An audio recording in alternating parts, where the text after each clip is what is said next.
Good morning, everybody. Thank you for joining us this morning on our webinar. My name is Mark Buck. I am the Vice President of Admissions with ECC University. I'd like to thank everybody for joining us today, but I'm so glad that you are all able to join us. Hopefully, you'll walk away with deeper knowledge and understanding of who ECC University is, our affiliation with ECC, and for those of you that are holding certifications or the process of earning certifications through ECC, seeing and understanding how the relationship and partnership between ECC and ECC University can actually help you. We're going to talk a little bit about ECC University. We talk to students all the time who don't always have a thorough knowledge or understanding of the relationship between ECC and ECC University. So our goal is to help you understand a little bit better who ECCU is and how ECCU can actually help prepare you and continue preparing you as you advance and go through your career in cybersecurity. We'll talk a little bit about who ECCU serves, talk about exactly what we offer, how we offer it, how we provide it. We're going to talk a little bit about the industries that are in need in cybersecurity, and especially what that employment outlook is looking like in those industries. One question that a lot of students who come to us with ECC certifications, one question they have is, why should I earn a degree? Why should I go on and continue on and earn a bachelor's degree or an advanced degree, a master's degree? So we'll talk a little bit about that. And then we're going to talk about how, if you currently hold ECC certifications, or in some cases, certifications from other accrediting bodies, how those can actually transfer in and how you have the ability to actually waive coursework in a bachelor's or in a master's program, which ultimately can help save you time and save you money. So who are we? Who is ECC University? ECC University was actually founded by our CEO, Jay Bavisi, who serves as the CEO for ECC. And it's a university that was actually created to offer programs helping students who want to continue on beyond certification levels to develop and advance their cybersecurity skills and help prepare them for those increasing cybersecurity risks that I think we're all seeing every day. Also wants to be able to prepare individuals who want to go into leadership roles. ECC University was built as an extension of our parent company, ECC, which, for those of you that may not be aware, stands for the International Council of Electronic Commerce Consultants, also known as ECC. And they are one of the leading globally recognized IT certification bodies across the world. And so ECC University is an extension of that. And so as you'll see as we go on today, we build upon those certifications. We build most of those ECC certifications into our degree programs. And then again, one of the reasons you're probably attending today is to be able to identify and find out how those certifications you may have already earned may have already been able to help you. Going back a little bit on ECC, again, our CEO, Mr. Jay Bavisi, is a sought-out individual globally, works very closely with the Department of Defense, works very closely with the Pentagon, and has actually been a leader globally in the area of cybersecurity, especially in the development of new cybersecurity certifications. That is why we are proud that at ECC University, we build those certifications into our programs to help individuals who are coming to us without a background in cybersecurity, still giving them the ability to earn a degree. Our accreditation and our recognition, we are actually accredited by the DEAC. The DEAC is the Distance Education Accrediting Commission, and they are the premier accrediting body for online and for distance learning. ECC University is a fully online University. So all of our students that enroll in our bachelor's and our master's programs do take their programs online. And we'll talk a little bit about the level of engagement that is involved in the different classes that we provide. We are also accredited by the CHEA. We're recognized by that accrediting organization, as well as recognized by the American Council on Education and the National Council for State Authorization Reciprocity Agreements. Again, a very credible, very reputable accrediting bodies that recognizes ECCU as an institution. We are a US-based institution. We are based out of New Mexico, Albuquerque, New Mexico. So we actually enroll a significant number of international students who are looking to get that degree from a US-based university. So let's talk a little bit about why ECCU actually exists. We actually were formed and created because we recognized that the employment gap in the cybersecurity sector was going to continue to grow. Actually, since 2020, cybersecurity jobs grew by 38% compared to 18% all other IT jobs. And so let's just take a look at that. IT jobs are significantly in great demand, and they grow by 18%. The cybersecurity jobs grew by 38%. And according to the Bureau of Labor Statistics, the number of individuals employed within this cybersecurity sector is slated to grow by 31% between 2019 up until 2029.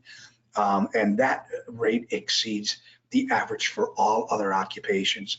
So those of you who are either earning a cybersecurity certification through EC Council now, or you have already earned certifications, congratulations, because you picked the fastest growing area in IT, especially.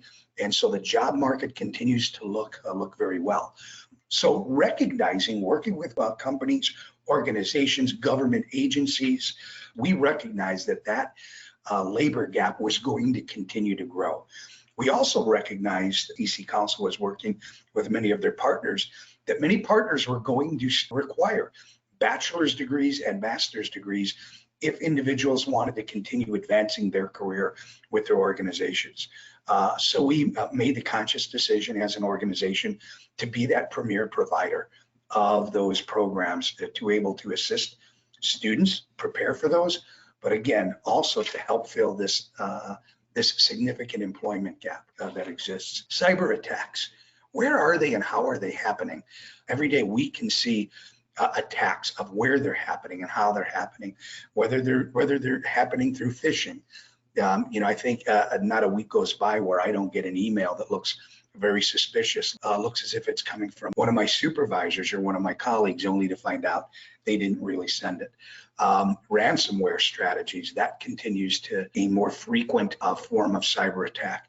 Cryptojacking, the cyber physical attacks that are happening, the state-sponsored attacks. All of these attacks are continuing to happen. And we'll talk a little bit about some of the industries that are seeing significant attacks within their sector.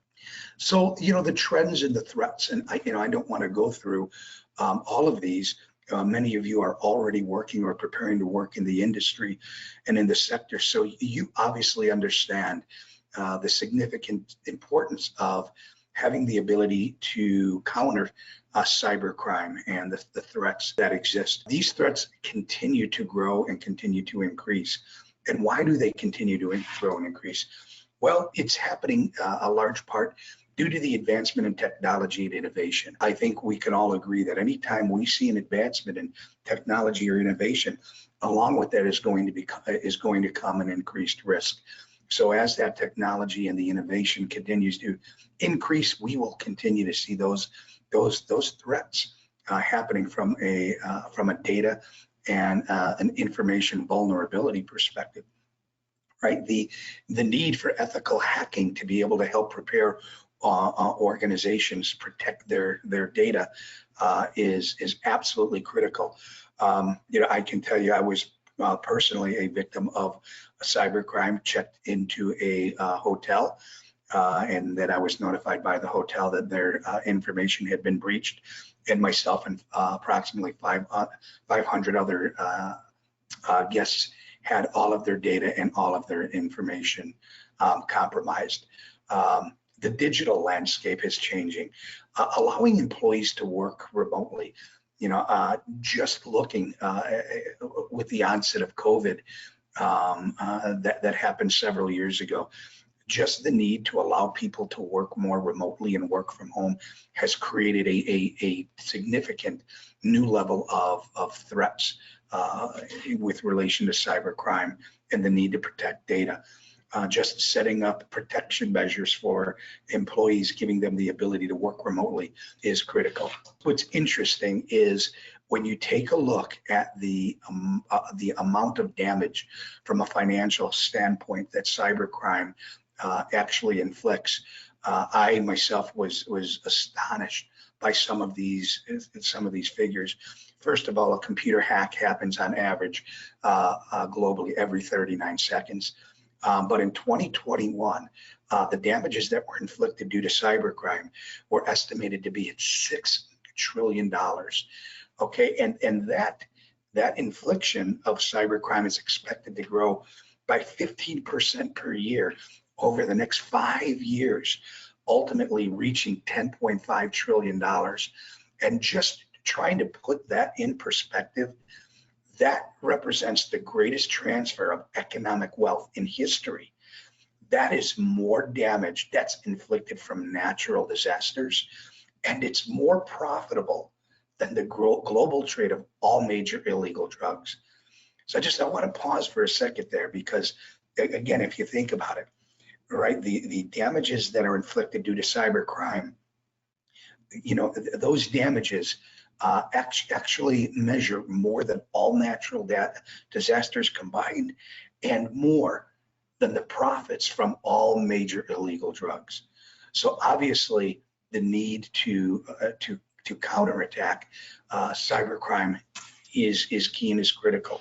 And I think if you take a look, and I would encourage you to look at our website, you'll see the organizations that we've been fortunate enough to partner with, because the need to prepare cyber professionals, not just with individual certifications, but with well-rounded education, with the skills that come with earning a degree and continuing your education, is very critical to those organizations.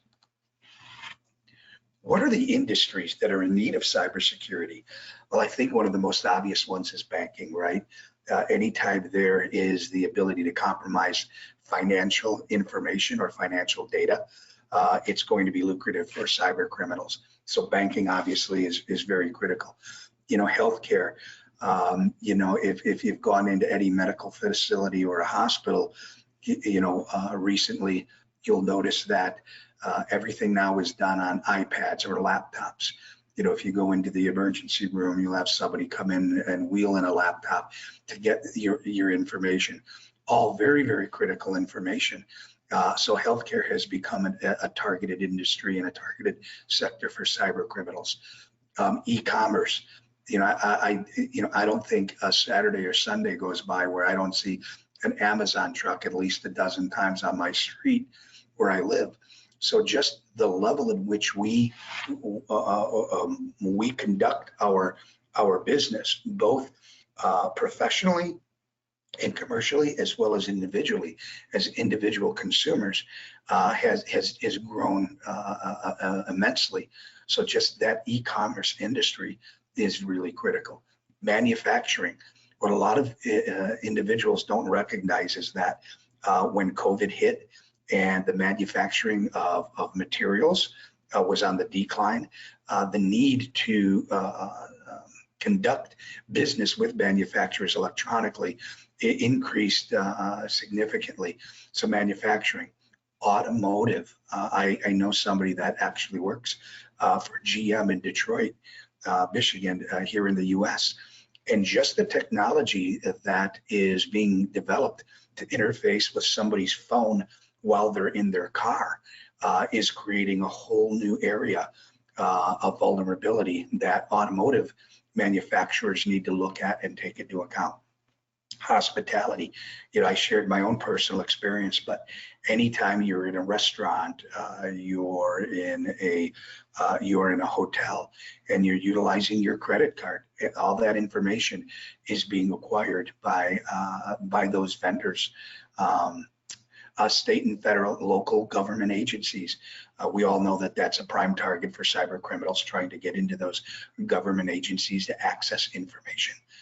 Education here in the U.S. We've had several universities, significant universities over the last couple years, have their data and information compromised, and the need to protect that information from their students, from their vendors, from their partners. The airline industry. I don't think I need to remind everybody what a tragic day 9/11 was, not just here in the U.S. but internationally. And that actually changed the way that our government agencies and our airlines had to look at how they conducted business. Our CEO, Jay Bavisi, was actually sought after by the Department of Defense to help identify areas of vulnerability and help create opportunities to protect data and information. On 9/11, the tragic incidents that occurred by terrorists manually taking over airliners and having the ability to carry out their deadly attacks. The risks continue to grow.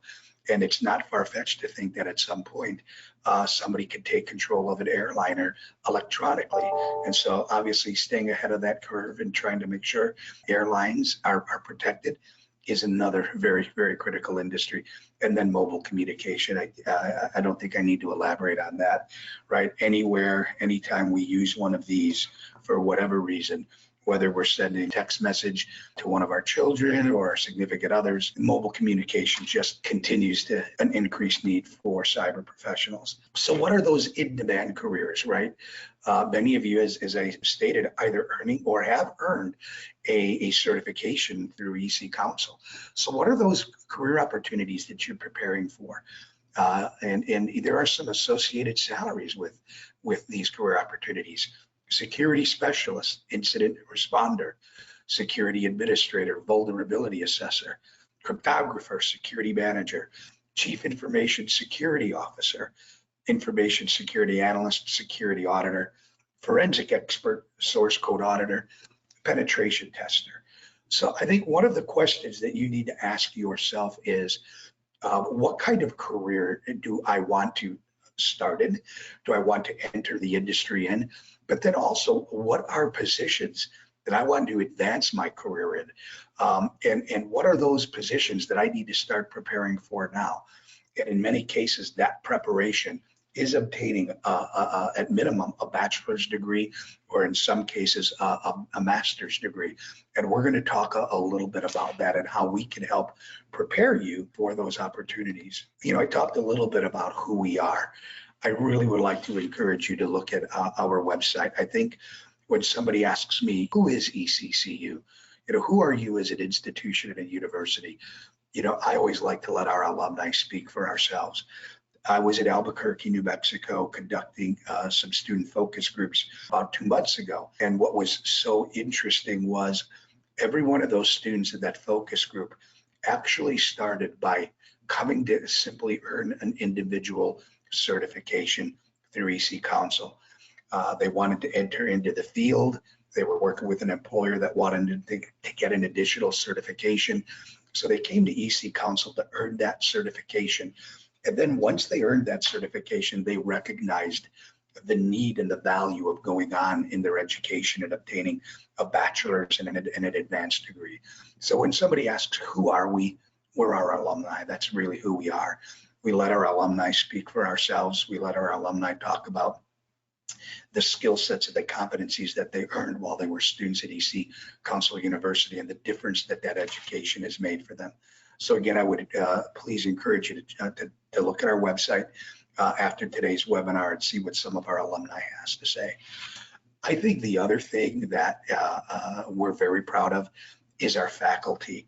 You know, what's interesting is if you take a look at the landscape of faculty in the US, it used to be that most colleges and universities had full-time tenured faculty in certain areas, in certain disciplines. Well, you'll see that most colleges and universities have gone away from that. And what they're doing now is they're really bringing in faculty members that are working professionals in their industry, individuals that can bring in those real world experiences. And what is the benefit from that? The benefit from that is we have faculty that can hit the pause button and say, okay, you know, maybe this is what the textbook says, or maybe this is the technical answer. Let's talk about how this application applies in the real world. So having that adjunct faculty that work in the industry gives us that ability to bring that real world experience into the student or into the classroom, into our iLabs.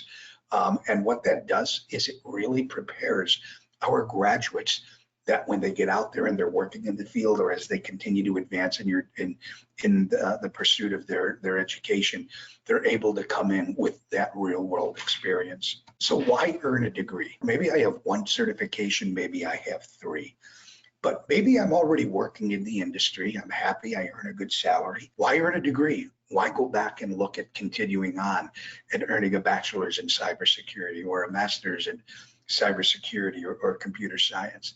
Well, the fact is, I typically ask our students, you know, how many more years do you think you'll be working? At what age do you think you'll retire? And I think the average answer is 20 years, but actually the correct answer is anywhere from 30 to 40 years, depending upon the average age of retirement and where you reside. And I think once students recognize and realize how many more years they're actually going to be working in their industry, in their field, I think they recognize that ultimately there's going to be a need. I think also if you just look online and look at the postings for jobs, more employers are actually requiring degrees, even for some of these entry-level positions. So earning a degree and recognizing that maybe your employer doesn't require one today, but maybe 3 years or 5 years from now, they might require.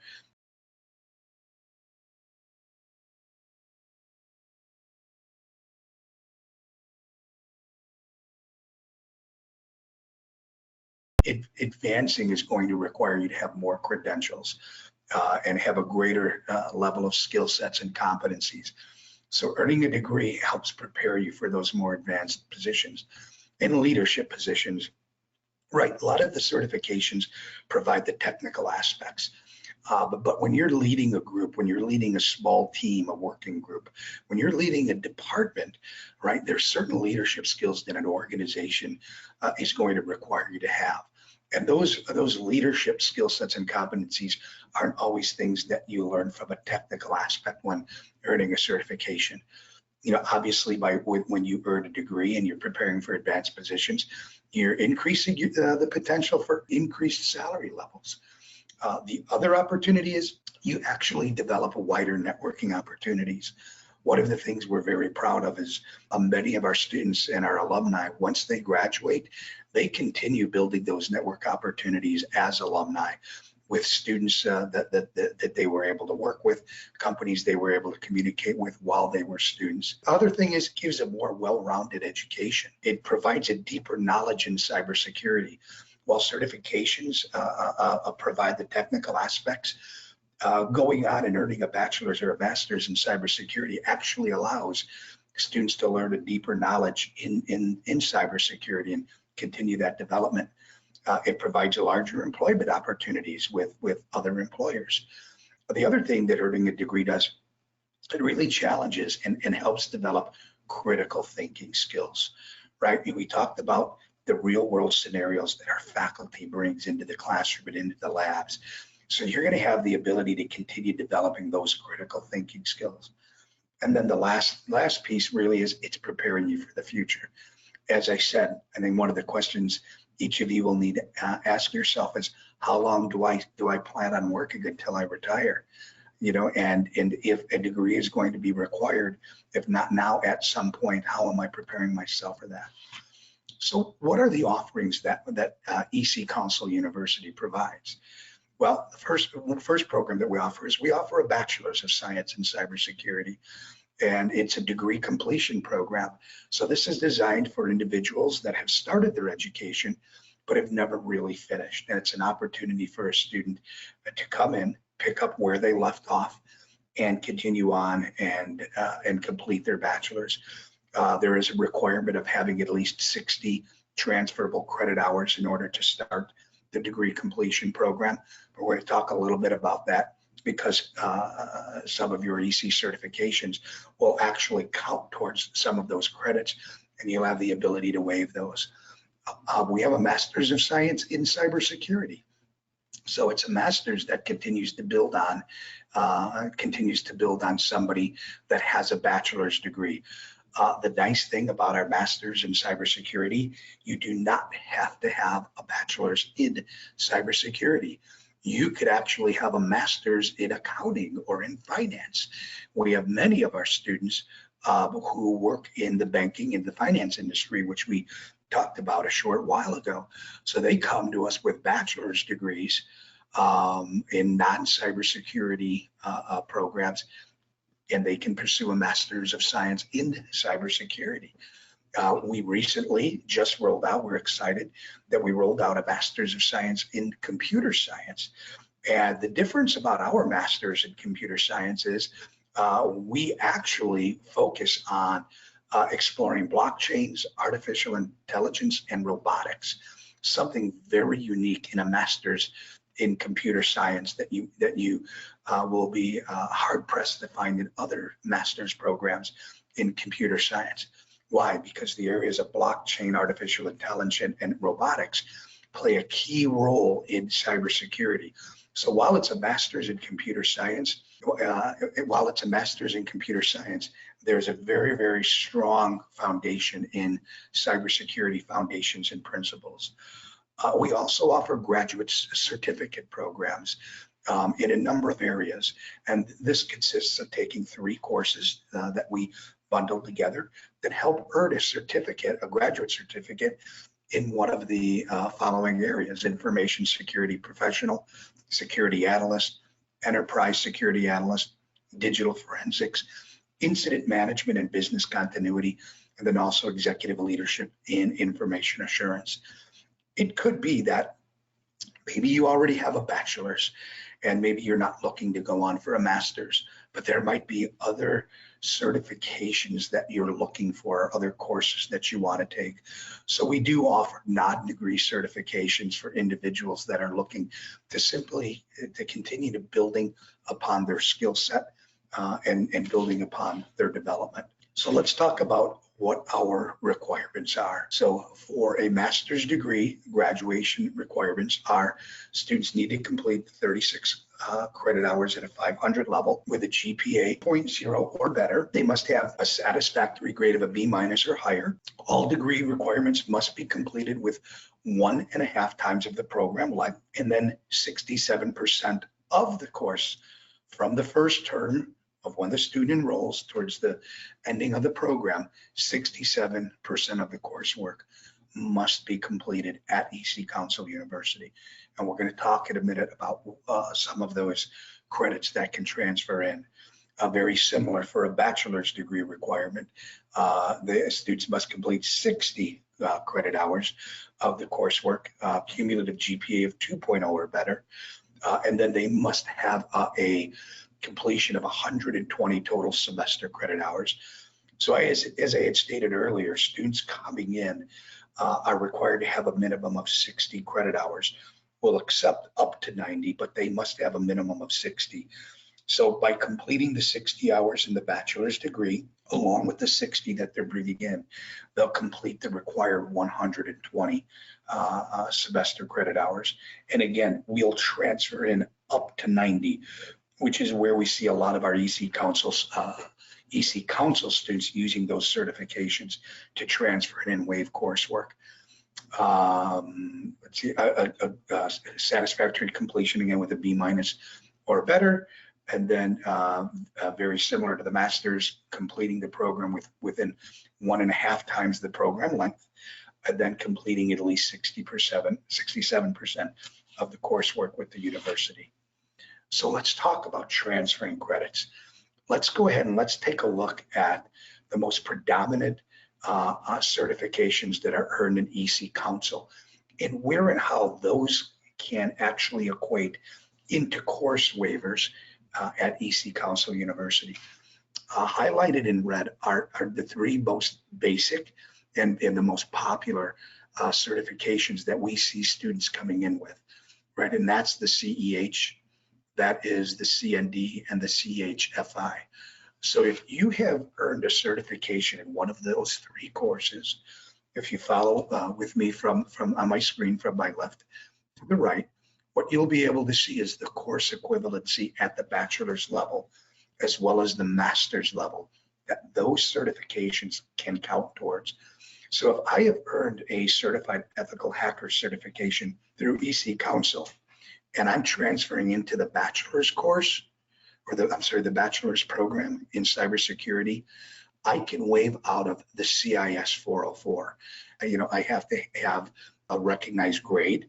I can't come, I have to have a recognized grade with that. I have to hold that certification. But when I come in with that certification, if I am holding that certification, I can waive that CIS 404. If I'm coming in, I already have a bachelor's and I'm enrolling in one of the 2 master's programs, that certified ethical hacker certification will allow me to waive my ECCU 501 course. Now, it's very important to note here, you can only use that certification to waive coursework at ECCU 1 time. So if I do not have a bachelor's and I'm using that certified ethical hacker certification to waive the CIS 404, when I get to the master's program, I cannot use that same certification to waive a second course in the master's program. And that's very important to understand, because I don't want some students thinking, wow, I can waive a course in the bachelor's and waive a course in the master's. You cannot waive them for the same certification. You could use a different certification to waive in the master's program, but that EC Council certification cannot be used twice for course equivalency or course waiver. Very similar with the CHFI. If I am holding a certification, CHFI from EC Council, I have the ability to waive the CIS 406 course at the bachelor's level, or the ECCU 502 course at the master's level. And then similar for the Certified Network Defender, I can waive the 403, CIS 403, or the ECCU 500. And then as you'll go down and you'll see, you have additional certifications. There are 2 additional certifications that can be waived at the bachelor's level, but not the master's level. So that's the CSA and the CTIA. Those can be used to waive courses at the bachelor's level, but not the master's level. The remaining certifications all can be used to waive at the master's level. And I want to point out one thing here. Sometimes students will look at this and will think, wow, half my program at the master's level is done because I hold all these certifications, or most of them. I can go ahead and transfer them in for course waiver. We have a very, very experienced and an expert team in our academic advising department that will work with you to look at the certifications. Because remember, each program at the bachelor's level and the master's level hold a 67% residency requirement. Again, that means that the students need to take 60%, 67% of the program at ECCU. What I recommend and I encourage every student to do is to go through our academic advising process. I think one of the first things that I would encourage you to do is ask yourself those questions that we had talked a little bit earlier about. What type of work do you do? What type of work do you want to do? What type of work do you see yourself doing in 3 years, 5 years, 10 years? And then asking yourself, what role does having a bachelor's or a master's degree have in that role? And have that career conversation.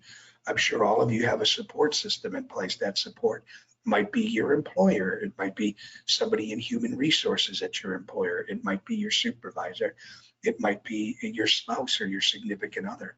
Have those conversations about your career with your supporting system and those who are supporting you in your career, and identify where you want to be in 3 years, 5 years, 10 years, 20 years, and ask yourself, does having a bachelor's or a master's degree play a role in that?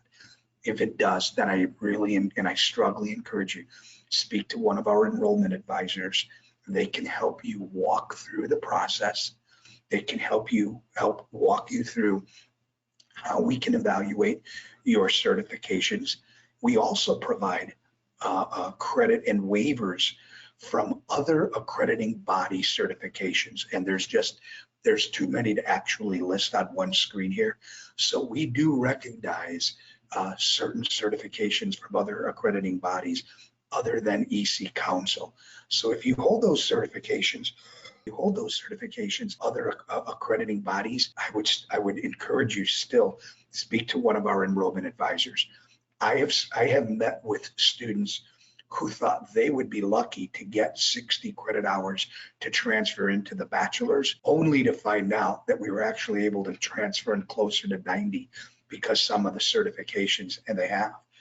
And by utilizing these certifications, either from EC Council or other accrediting bodies, what it does is it allows you to waive out of certain courses. And by waiving out of those courses, you're not required to pay for the course. You're not required to take the course. So that gives you the ability to actually complete a bachelor's or a master's with less investment and less cost, but also less time. It allows you to take and earn that degree much faster than if you did not have any of those certifications. I would also encourage you, if you know somebody that's looking to get into the industry and they don't come from a cybersecurity background, our bachelor's course, or I'm sorry, our bachelor's program, we embed these certifications right into the program. So while you would have the ability to waive those courses, if you had a colleague or a friend, somebody that wanted to get into the industry, but they did not have any certifications, they can enroll, and we embed those certifications in both the bachelor's and the master's level. And I want to say that again because that's pretty significant. You could come to us with 60 credit hours or an associate's degree and have no credits in IT, no credits in cybersecurity, and that's okay because we embed those into the program. And then the same thing at the master's level. What I would like to do at this time is just kind of wrap up with a few final comments. You know, most of you, again, have started or are working in the industry. You've earned some certifications. Allow EC Council University the ability to sit down, talk about your goals, talk about your career ambitions and aspirations, and see, first of all, if a degree plays a role, and if so, what that looks like. We always encourage people to go through the process because you don't really know how much time you're going to be able to save or how much money you'll be able to save until you go through the admissions and the advisement process. What I would like to do now is I'd like to see if we have any questions that I can answer via chat. For those questions we're not able to get to, I would encourage you and ask you to do one of two things. Again, visit our website, but please feel free to reach out to one of our enrollment advisors. They can answer your questions and they can help you get you started on that evaluation process, again, to see exactly how much time and how much cost you'd be able to save by holding one of the EC Council certifications or certifications from other accrediting bodies. So question there, what means ECCU can pay back? Well, as we had mentioned, as I had mentioned before, our ability to waive the courses due to those certifications, can actually provide you to complete the program in less time and with less investment. The other point that I would like to point out is we have numerous scholarships that we provide to our students. A lot of our students don't recognize and realize they qualify for those scholarships until they meet with an enrollment advisor. So I would encourage you to look at the scholarships that we provide on our website. Look at those very closely, and then when you're speaking with an enrollment advisor, they can actually guide you and help you identify which scholarships you may or may not qualify for. We do have a requirement for English as a proficiency for the program. I would encourage you on our website. There are numerous agencies that we recognize English as a proficiency. If you have attended a university that had English as the primary language, that helps complete the English proficiency requirement. But there are also various agencies whose English proficiency we recognize, but then we also recommend different testing agencies for individuals who don't have that, where they can go and they can earn that English proficiency. Can I somehow earn ECCU diploma for free with transferring my 30 credits from EC Council certifications? Okay, again, that's going to be an individual case basis. While we do require 60 credit hours in order to get into the bachelor's, we do have the graduate certification programs and then the non-degree certifications. But what I would do is reach out to your enrollment advisor. They'll be able to take a look at your certifications and what can transfer in. Which site to refer for the scholarships and the prerequisites. Okay, on our website, if you look at our website, we have the admissions requirements posted on our website. And then we also have a scholarship page that is dedicated specifically to listing all of the different scholarships that we have and the criteria for meeting those scholarships. All right, individual, I've got ECSS, CND, and CEH. What can I do next? That's a great question. Great question. Again, I would encourage you to speak to your enrollment advisor. Reach out.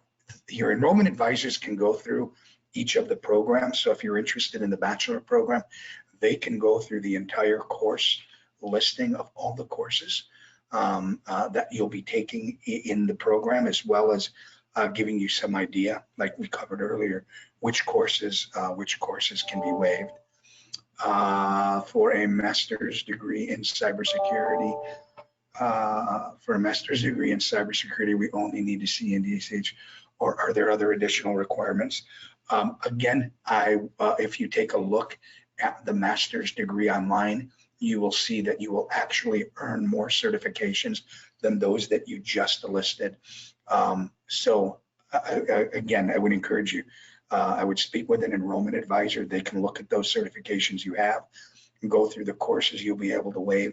Then you'll have an idea. You'll be able to look and see which additional certifications you will earn.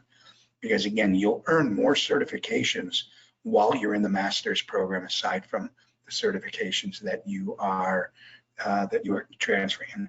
So I do apologize. We are at time. I want to be respectful of time. Again, for those questions we were not able to get to in the chat, please reach out to your enrollment advisor. Give us a call. We'll be more than happy to answer all of your questions, walk you through the coursework, get you started on the evaluation process. As I encourage students all the time, take that step, go through the evaluation process. A lot of times, again, students don't recognize what they qualify for, what they don't qualify for. So we can give you a good indication of what can transfer in, what can you waive, but also in addition to that, what scholarships you might qualify for. And I wish you the best of luck. And those of you that are working in the industry now, I want to thank you for your contributions, for keeping our world a safer place. That's what we do. That's why EC Council and EC Council University exists in the first place. So thank you, everyone, and have a wonderful day and a wonderful holiday season.